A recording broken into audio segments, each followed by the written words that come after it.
Hey guys, it's Malfoy here once again. Just wanted to give you a bit of a final conclusion about the Burning Arrow character that I showed you guys in the last video. So as of now, I did take it through to Uber Itziri as well, which, is a pretty bad idea for Ignite-based characters because of the large amount of Ignite unfriendliness throughout the bosses. Though the trash clear was pretty damn amazing, it was very smooth, and I thought probably one of the better trash clears I've had on a lot of characters.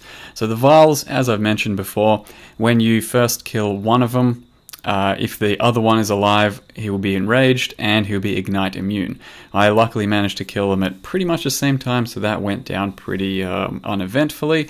As for the trio, once again, the last one you leave alive will be Ignite immune. So that makes the last, just sort of single one-on-one boss fight a little bit tougher, since you are relying entirely on your initial hit damage and no real Ignite based damage. It took like maybe another 30 seconds to a minute to kill this guy. It just means you have to do a bit more running around and kiting, better than that right there, and avoiding doing damage slower.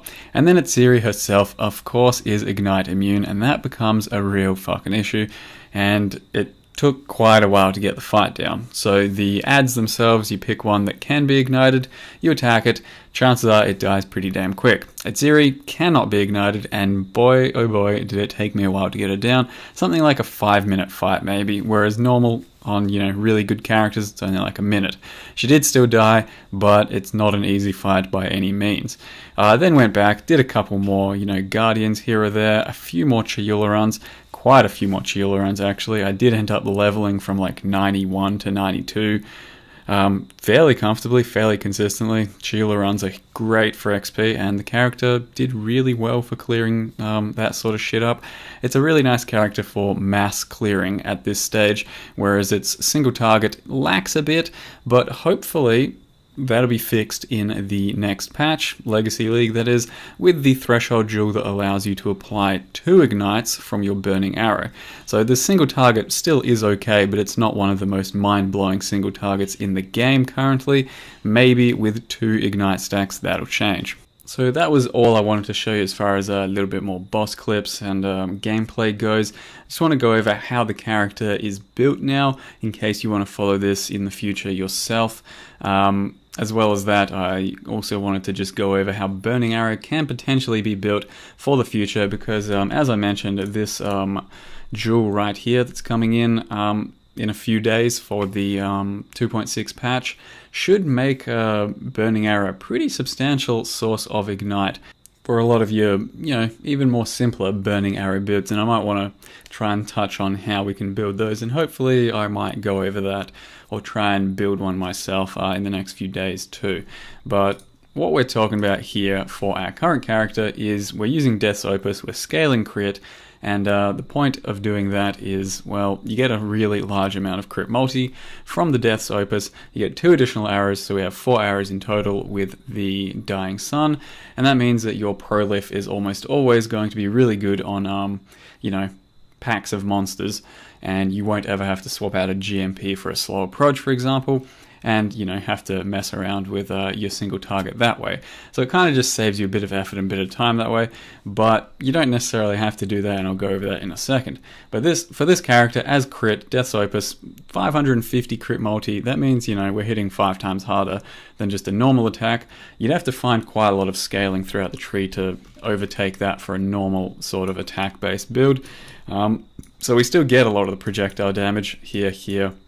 We still get a lot of the elemental damage, but if you're going pure projectile and no crit, then you're going to save up 10 points maybe from the crit nodes here and here and here, and then you'll reallocate them to get elemental overload, maybe some more fire damage and all that, and hopefully try and build a tree for the coming days.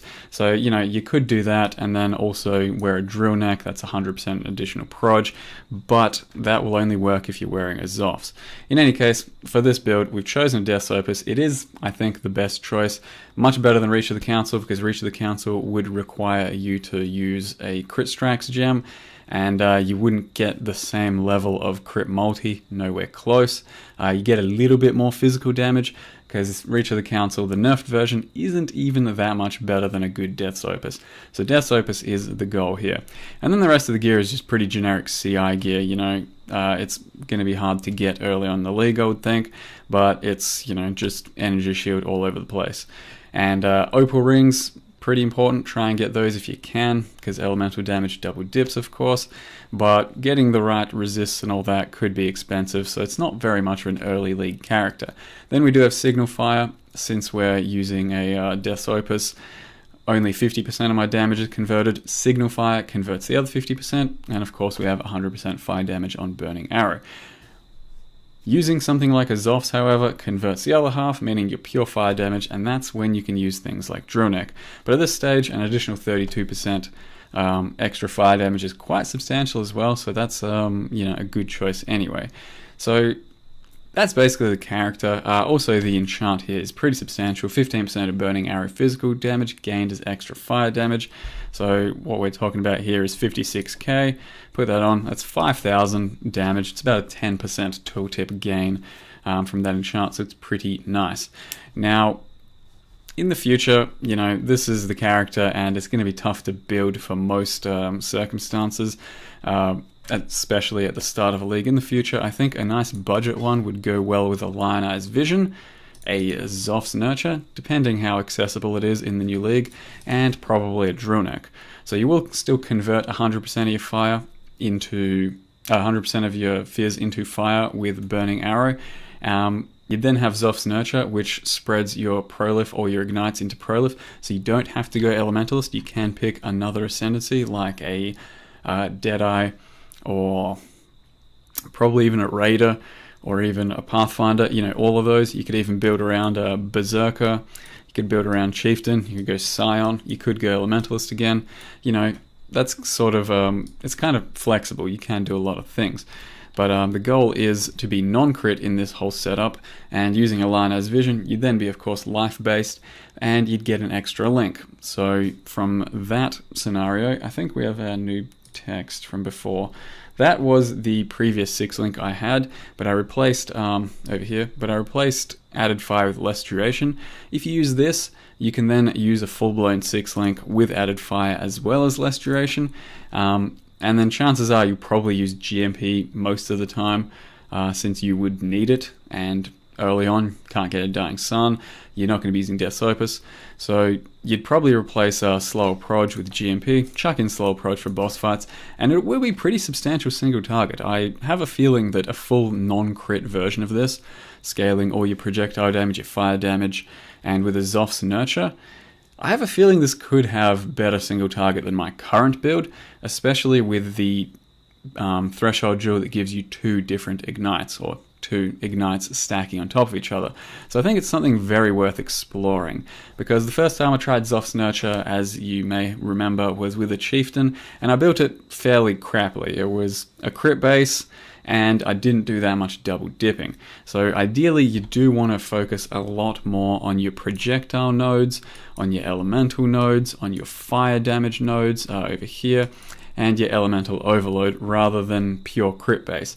I can get away with a crit base here because I do still have a lot of double dipping throughout the tree, and this is a much more crit centric bow, so I have a lot more crit multi, a lot more crit. So you can still get away with it. But another thing I never had was Elemental Equilibrium, which, as I explained in the other video, is extremely important for Ignite-based builds, because you need to reduce the elemental resistances of the thing you're attacking so that the Ignite can do additional damage as well, rather than just your initial hit. Things like penetration, fire penetration, only penetrate the initial hit.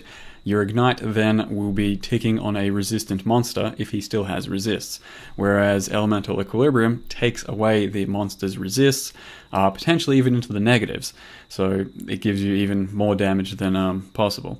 And that's why EE is so vastly important for Ignite builds, so I do think there's very high potential for a Zophs Nurture build in Legacy League, and I'm going to try and explore that over the next few days myself. Other things to mention, I suppose, I was using Discipline and Herald of Ash most of the time for my 2 auras for reservation. I then also threw in a Herald of Thunder, so Herald of Thunder was good for helping proc my Elemental Equilibrium. My main setup here was Val Haste, Val Discipline, Ice Golem, and Duration. I had a Cast when damage taken setup with Immortal Call, Duration, and Vortex, and the Vortex is there primarily just to proc every now and again, drops the circle, and things inside it get chilled, so it's a nice little defensive mechanism. And then we had Orb of Storms, Power Charge on crit, Flammability, and Curse on hit in our boots. Something I did get asked quite a lot was why no Vile Burning Arrow setup, and simply I couldn't make it work in a chest, in a CI-based chest. A Vile Burning Arrow setup would look very similar to this, and you'd probably have room for 1 blue, which would be Conk Effect. Yeah, 5 off colors is ridiculous. So if you're going a setup like this, you could probably fit in a Vile Burning Arrow, and then that's potential for even better single target. Bandits, I will also mention, I suppose, for this CI version was passive, attack speed, and power charge. So hopefully in the future we can make some sick Burning Arrow builds together, or make your own, and something to look forward to with the Threshold Jewel. But for now, that was the character. I hope you guys enjoyed it. Hope it inspires you to maybe look into some Burning Arrow of your own, and I'll see you guys next time.